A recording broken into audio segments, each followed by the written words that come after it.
welcome to episode 164. Woo. Yeah.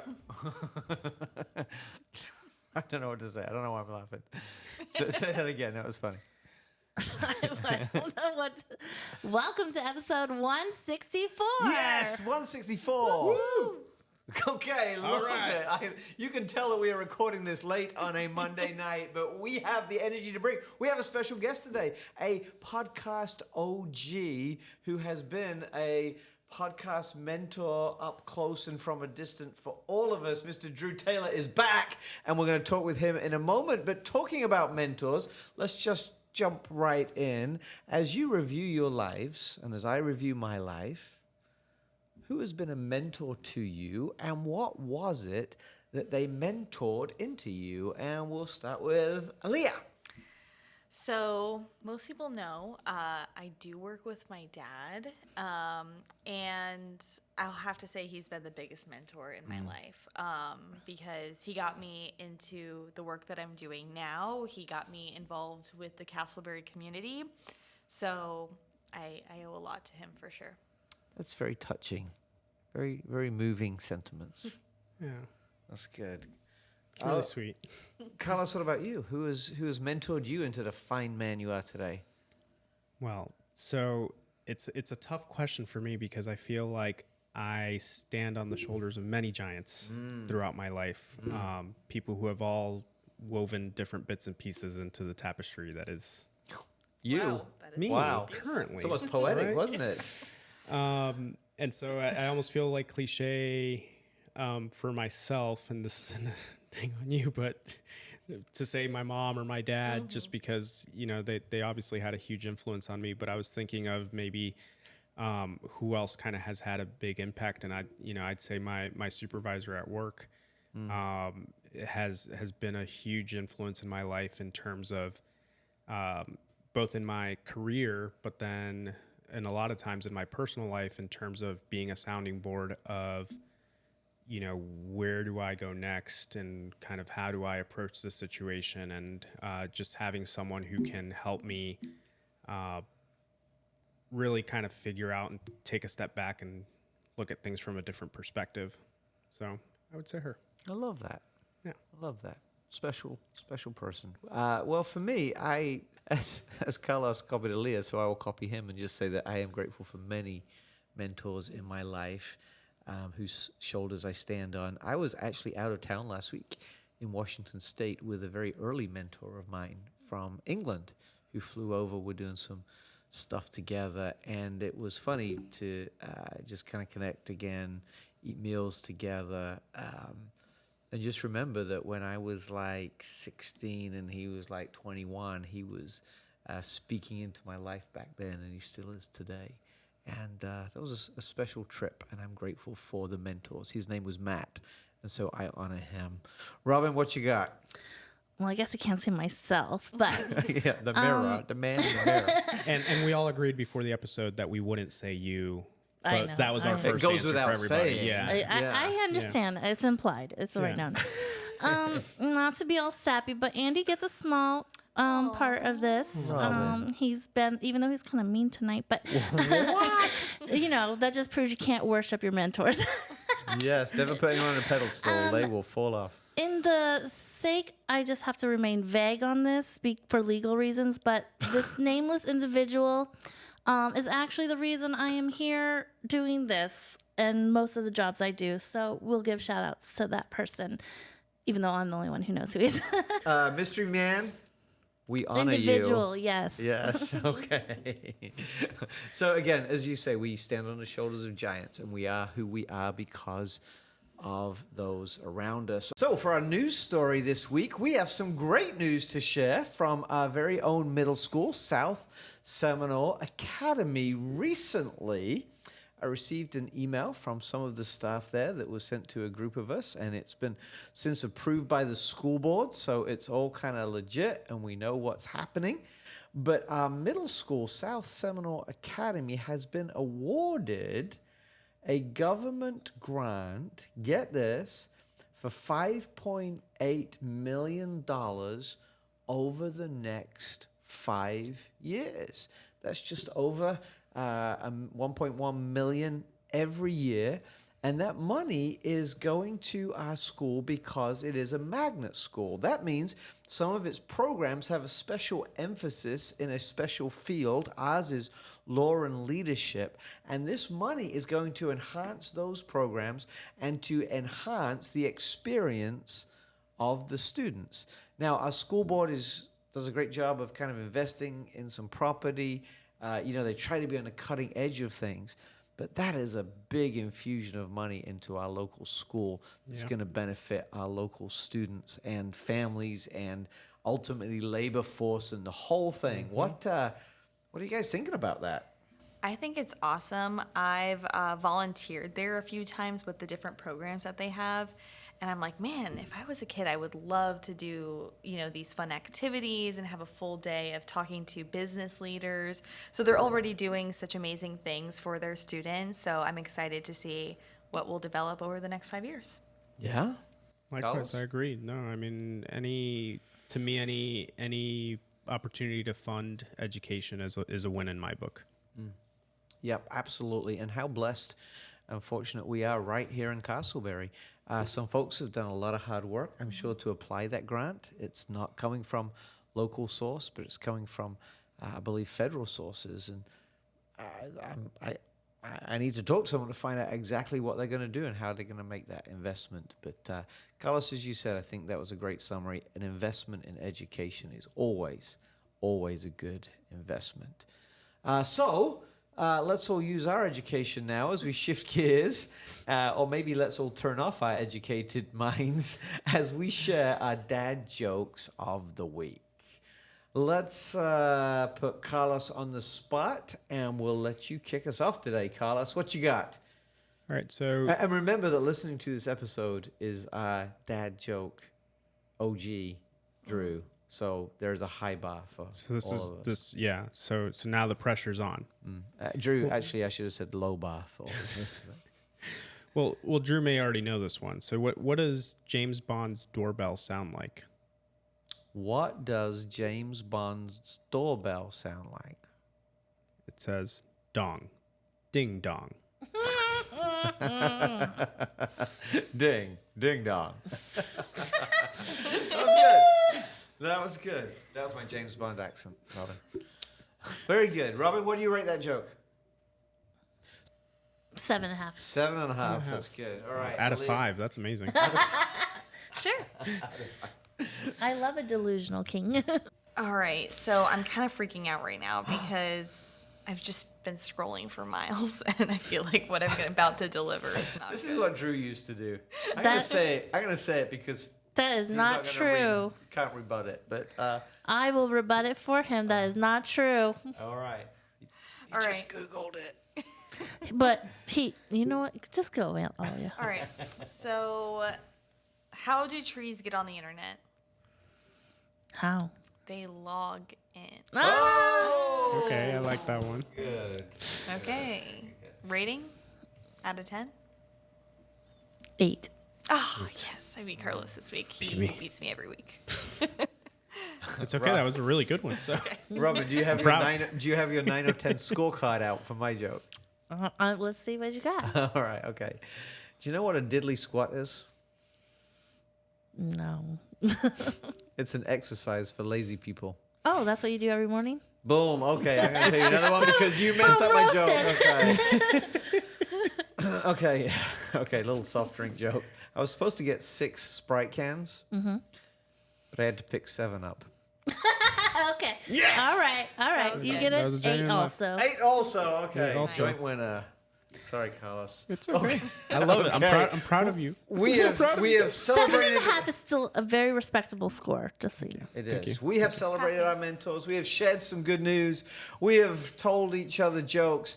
Let's take a quick break, and then we'll get back with the OG, Mr. Drew Taylor. Woo.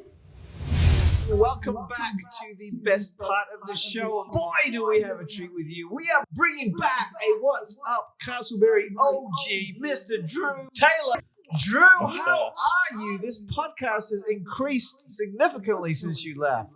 It has. Yes, we've multiplied. Good looking folks, interesting folks on the pod. I'm doing great. It's so good to be back with you. Drew, not that you need any icebreaker because you are a pro. We were talking earlier in the bookends about how mentors have impacted our life, and you are the podcast mentor for all of us.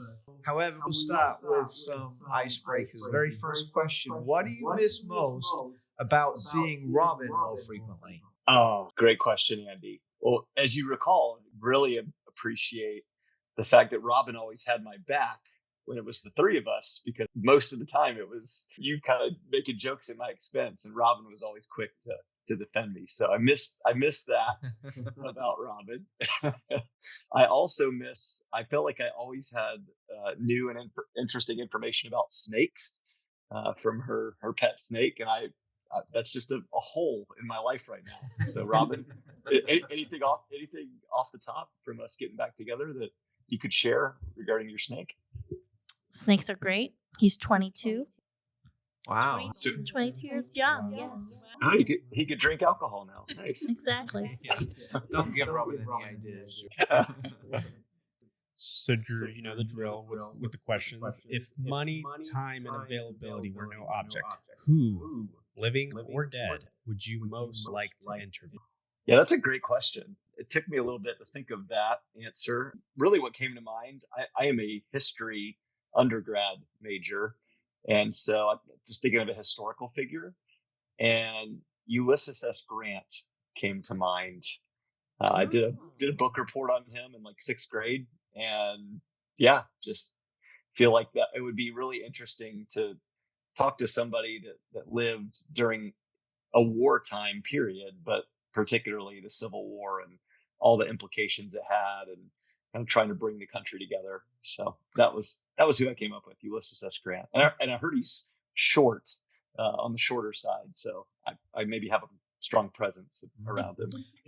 Drew, just to kind of totally nerd you out, I've been to his childhood home in St. Louis, Missouri.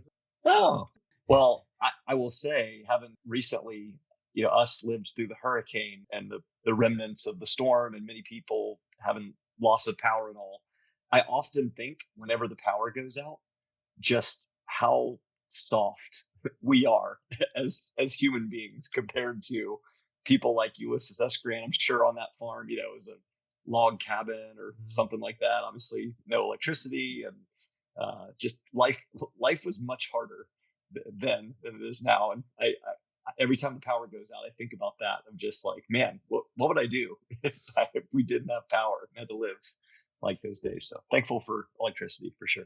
This is a life update on yourself, Becky, and the kid. Yeah, we very much blew up with children, literally and figuratively. God has blessed us immensely. As many of the listeners know, that's really the primary reason I stepped away from the pod. My wife, Becky, and I have 4 children. Our oldest is 4.5. And then we have a 2-year-old and then twin 18-month-olds. So two boys, 2 girls. And with that comes just a lot of wiping butts. You ask what I do in a given day. I go to work and then I come home and White butts. There we go. White butts. That's right. Clean up messes. Help Becky with meal preps and bath time and bedtime and all that. But beyond that, I continue to serve at my church, Willow Creek. Continue to do my best to be in the community. It's interesting. We moved from Casselberry just over into Oviedo, kind of unincorporated Seminole County, Oviedo, and it's been different. I hope we get into that a little bit, just talking about Casselberry, but definitely even almost 2 years later, we still have kind of a separation anxiety. We loved and continue to love Casselberry, but needed the bigger space, the bigger home. But yeah, that's what's going on with us, raising kids, serving my church, and trying to kind of figure out how to continue to be involved in the larger community. I really love that. The kids love watching the posts that you guys make on social media. let's use this moment just to kind of catch up with ourselves. This is episode 164. So let's kind of go back to episode 1 and even some of the early conversations we had before that. As the kind of co-founder of the podcast, Drew, share with us a little bit about what your vision for it was. Wow, great question. That really is surreal to think about that many conversations that have taken place over the couple years. I definitely recall you and I, and then a little bit later, Robin, meeting at your unofficial office, Einstein Bagels. And yeah, just over a series of conversations and prayer, just really thinking about, how could we, you are one of the most connected people in the city. And I definitely sought to follow your footsteps. And so we really, talked about how can we connect people in the community to all of the great things happening around the community. We seemingly felt like there were just these great things occurring, but wanted to sort of peel back the curtain, allow people in, and really highlight just some of the great people who make Casselberry a great place to live. And so I feel like one of the quotes that stuck early on that was super helpful, I feel like I've stolen this from you, and I'm sure you stole it from somebody else, Andy, but the idea of the rising tides lifts all boats. And that was one of our kind of core tenets, was that if we could help lift the boats, so to speak, if we could lift up and celebrate what was going on in Casselberry, that everybody would be positively impacted. Those of faith, those of the business world, civic leaders, business leaders, et cetera, you name it. And so, yeah, I hope that's happened to some degree. Yeah, I think there's definitely that going on. And just wanted to ask from your perspective, how have you seen it impact the community?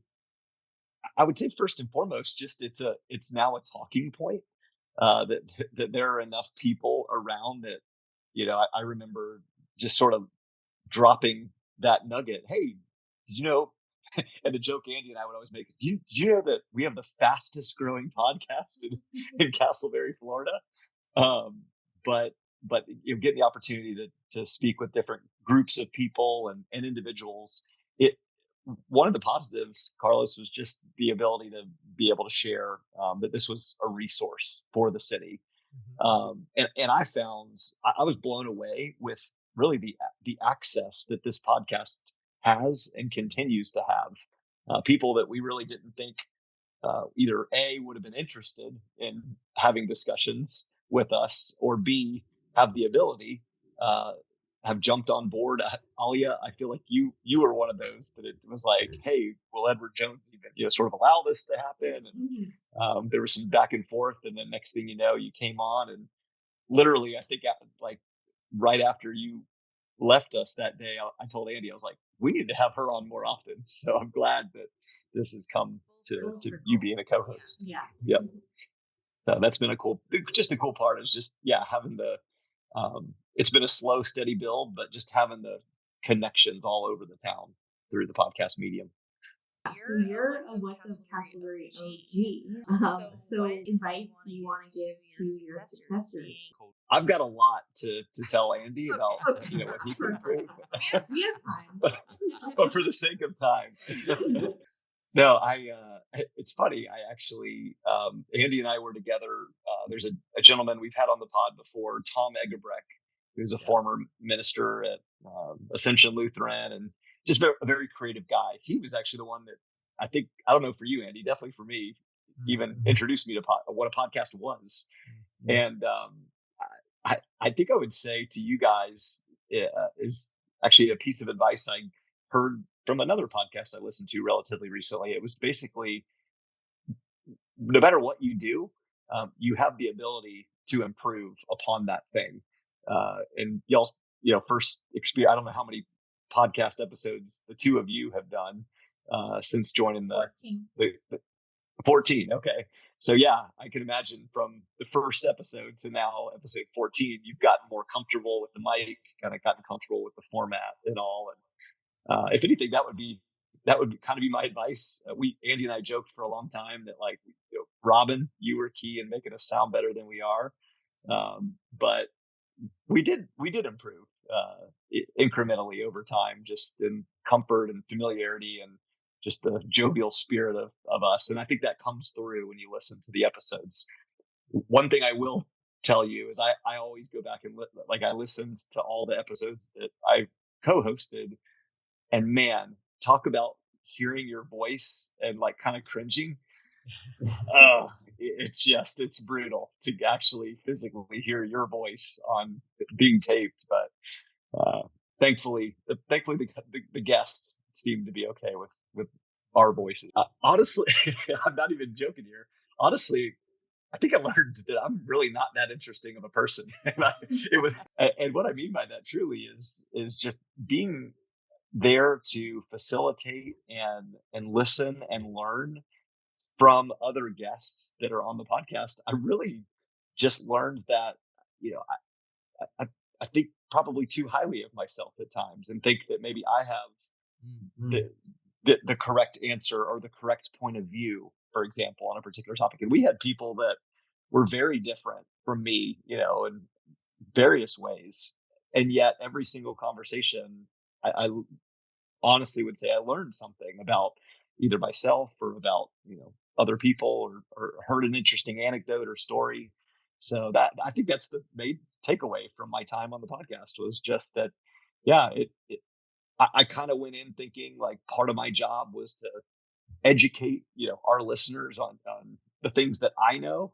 And that almost never happened. It really became more about allowing those with expertise or those with interesting stories to be able to share them. So that's what I'd say.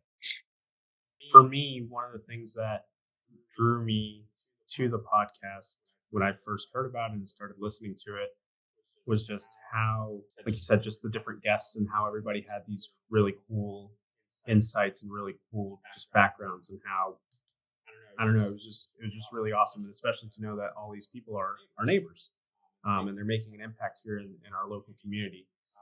So to you, the question is, what would you say is the most insightful lesson you learned about our community from a podcast guest in your time here? That's great. I think I learned that so often. I'm thinking specifically of like those that are in city management, some of the political candidates we interviewed, and folks that are working for the city itself. It's easy from just a community member's perspective, or maybe somebody that goes on the happenings in Casselberry page and just vents about, hey, my street has a pothole in it, or, the park, the bathroom was graffitied, or, whatever. It was fascinating to me, and continues to be fascinating to hear just how the city actually operates and runs, between budgeting, making decisions on kind of, vision of how to grow healthily, how to add businesses and infrastructure and arts and entertainment. To me, that's been the ongoing lesson here. Is it's one thing to say, we want to have this thing or this type of restaurant or activity or service.